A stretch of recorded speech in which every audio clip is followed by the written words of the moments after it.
Hello and welcome to another Can Indian channel feature.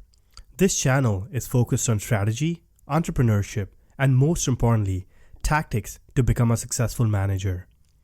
On my YouTube channel, I've already reviewed Atomic Habits by James Clear, and although I feel James may have taken a verse or two from Charles' book, I find this book as a precursor to James' content. Similar to Principles by Ray Dalio, I highly recommend viewers of this channel to read this book. I want to touch up on two important stories that are in the book. The first one is about the product Febreze that we use daily. Before Febreze was a cleaning staple sold at groceries across America, Procter Gamble declared it as a dud and nearly pulled it out from shelves. Even though the company spent millions on the product, poor marketing almost cost them their investment. Procter & Gamble originally advertised Febreze to those they figured needed it most, people who smoked or had multiple pets. They were perplexed when the product barely moved from the shelves. But their answer was in basic psychological principle, the operant conditioning. Operant conditioning is the idea that a person's behavior is modified by its consequence. People strive to do things that makes them feel rewarded. But people who smelled bad were so desensitized they often didn't realize it, the researchers found. Because they didn't realize they smelled bad, there were no incentives for them to use the Febreze. Meanwhile, people who cleaned regularly craved the reward of a fresh smell as the end. Even if the rooms didn't smell bad to begin with, they liked to spray Febreze for the added fresh scent. Once the marketers honed in on what would make people want to use Febreze, it became a household staple as it is today. They changed their marketing tactics to show a woman cleaning the house and finally spraying Febreze and smiling because of the fresh smell. This advertisement connected with people as it provided them positive attribution. Here's a graph taken from the book. It shows the cycle of what the author calls the habit loop. Next is a story about Tony Dungy. Tony Dungy had waited an eternity for the job as head coach of the Buccaneers. For 17 years, he prowled the sidelines as an assistant coach, first at the University of Minnesota, then with Pittsburgh Steelers, then Kansas City Chiefs, and then back to Minnesota with the Vikings. 4 times in the past decade, he had been invited to interview for the head coaching position with the NFL teams. All 4 times, the interview hadn't gone well. Part of the problem was Dungy's coaching philosophy. In his job interviews, he would patiently explain his beliefs that the key to winning was changing players' habits. He wanted to get players to stop making so many decisions during a game, he said. He wanted them to react automatically, habitually. If he could instill the right habits, his team would win, period.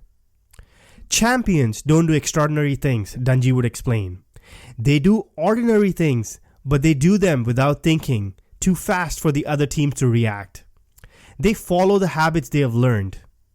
How? The owners would ask, are you going to create those new habits?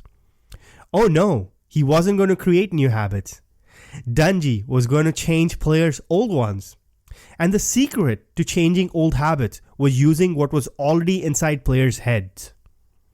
Habits are a 3-step loop: the cue, the routine, and the reward. But Dungy only wanted to attack the middle step, the routine. He knew from experience that it was easier to convince someone to adopt a new behavior if there was something familiar at the beginning and at end. His coaching strategy embodied an axiom, a golden rule of habit change that study after study has shown is among the most powerful tool for creating change. Dungy recognized that you can never truly extinguish bad habits. Rather, to change a habit, you must keep the old cue and deliver the old reward, but insert a new routine. That's the rule. If you use the same cue, provide the same reward, you can shift the routine and change the habit. Almost any behavior can be transformed if the cue and reward stay the same. 4 times Dungy explained his habit-based philosophy to team owners. 4 times they listened politely, thanked him for a time, and then hired somebody else. Then, in 1996, the woeful Buccaneers called Dungy. Dungy flew to Tampa Bay and once again laid out his plan for how they should win. The day after the final interview, they offered him the job. Dungy's system would eventually turn the Bucs into one of the league's winningest teams. He would become the only coach in NFL history to reach the playoffs in 10 consecutive years, the first African American coach to win a Super Bowl, and one of the most respected figures in professional athletics. His coaching techniques would spread throughout the league and all of sports. His approach would help illuminate how to remake the habits in anyone's life. There is, unfortunately, no specific set of steps guaranteed to work for every person. We know that a habit cannot be eradicated. It must instead be replaced.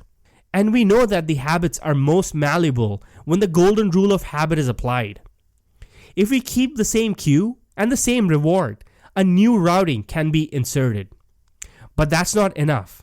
For a habit to stay changed, people must believe change is possible. And most often, that belief only emerges with help of a group. I really hope you enjoyed this video. Feel free to watch other sections of this channel where I discuss about other strategies and successful business people's life journey. Remember, success leaves cues. Follow successful people, do what they did, and in turn, you'll be successful. This is Canadian Channel signing off. Peace.